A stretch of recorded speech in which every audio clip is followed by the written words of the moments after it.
The National Student Financial Aid Scheme, that's NSFAS, has been in the news for all the wrong reasons over the years.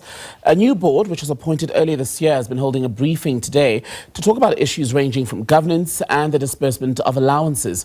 Let's get more, in fact, on how they see the way forward for NSFAS. We're joined by Ismael Mnisi, spokesperson for the National Student Financial Aid Scheme. Good to have you in studio with us this evening, Ismael. So just based on the briefing, you talk about multiple challenges, right? They include a collapse in financial and supply chain governance, a lack of a sustainable funding model, for instance. What and who caused that? Good evening, Tembegile, and to the viewers. A myriad of factors caused those collapses that were contained in our statement today. Others are systematic. Others are in relation to the policies that governs NSFAS, that is the Act itself, what is expected, what is not expected of NSFAS. But others are in terms of the new mandates that they've been given to NSFAS. In the main, and what in the public eye, the ones that attracts more attention are the ones that are operational in nature, which people can engage with on a day-to-day basis when they engage with NSFAS.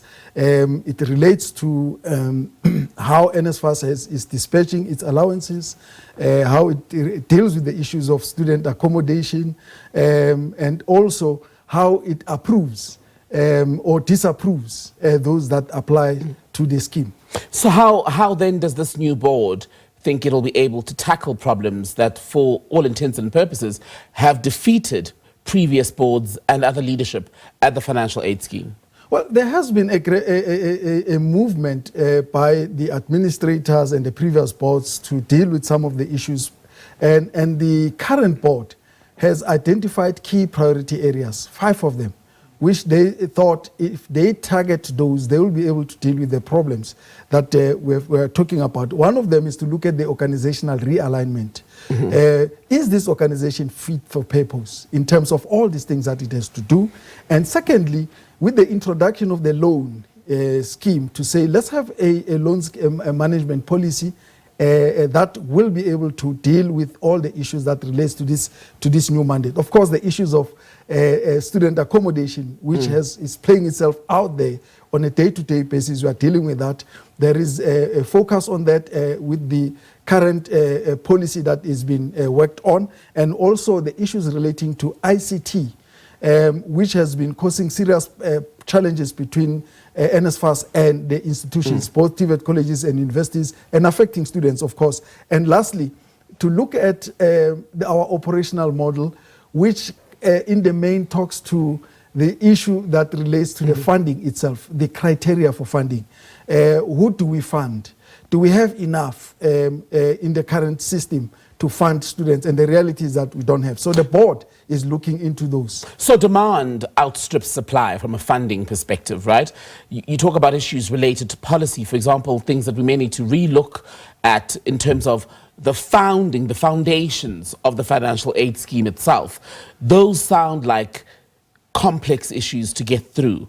What will be done to make sure that they are attended to, at the very least, significantly by the end of the term of this board? We have nailed it correctly. The biggest challenge that we're currently sitting with is that demand of NSFAS, which is based on a number of factors that includes the number of students or learners who passes from matric to post-school education and training. But secondly, the fact that NSFAS is funding between 0 and 350,000 per annum, and with the level of economic depression that we have in our country, you would understand that majority of people will qualify, and NSFAS would need, on the basis of the current model, have to fund those. Of course. But can it be done within the term of the board, is what I'm trying to get to? Of course. The board has made a commitment that we are looking at our eligibility criteria, that starting in 2026, the new model will kick in, and actually moving from the comprehensive funding model of the Department of Higher Education and Training. So we are seriously looking into employing those, because we have no option. If not, NSFAS would not be able to sustain itself going forward. Ultimately, how much, Ismael, of what is needed, the necessary interventions, the changes, are within the control of the board and the leaders of NSFAS? And where would you need to turn to for help to get all of this through? If the NSFAS model get implemented as the board would propose, then we are sorting out that problem instantly, because we would now have to take the budgets. This is how much we have, and these are the number of students that we are going to fund. And our eligibility criteria is the starting point. So if it gets approved, as in the current proposal that is made, the whole issues of deficit that we are currently faced with will be dealt with instantly. However, we will be closing out on some a number of qualifying students out there that wants access to post-school education and training. So that is the debate that South Africa must have, to say, in the myriad of needs that we have, should we limit access to post-school education and training? But with what we are currently having as NSFAS, we have no option but to employ a method that suggests that we have to tailor according to the budgets that we have. And you talk about money and the needs, and I know we're almost out of time, but the figures make for very sorry reading. I mean, when you look at what you said by March 2025, what was said to Parliament then was that NSFAS was oversubscribed by about 10.6 billion rand, and that's just for university education. We haven't even touched the TVET sector. What are the practical implications of that for the organization and its ability to fulfill its mandate? Well, that 10.6 actually covers both. For universities, it's 10.4, and for TVET colleges, it's around 10.2 billion. So jointly, it's 10.6. The reality is that we do have other mechanisms that we can look at, and this is what we are, talking to the department and to Treasury, that we really need to look at. Unfortunately, at the moment, we will not discuss those because of their boardroom discussions to say, how do we get this 10.6 billion?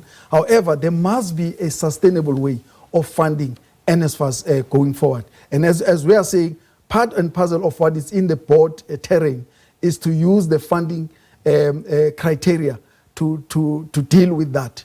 And if there is an appetite for us to grow more, it means there should be more financial injection to NSFAS so that we don't approve students and keep them waiting. I mean, we've got this year a number of them that we've given them approvals. However, we cannot fund them. Right. Ismael, we hope this board actually manages to sort this out, because we know how many desperate, especially poor South Africans depend on the scheme, and we hope that it succeeds. But we'll touch base with you throughout the process. That's Ismael Mnisi, spokesperson for the National Student Financial Aid Scheme, speaking to us on the back of a briefing held today by the scheme's board.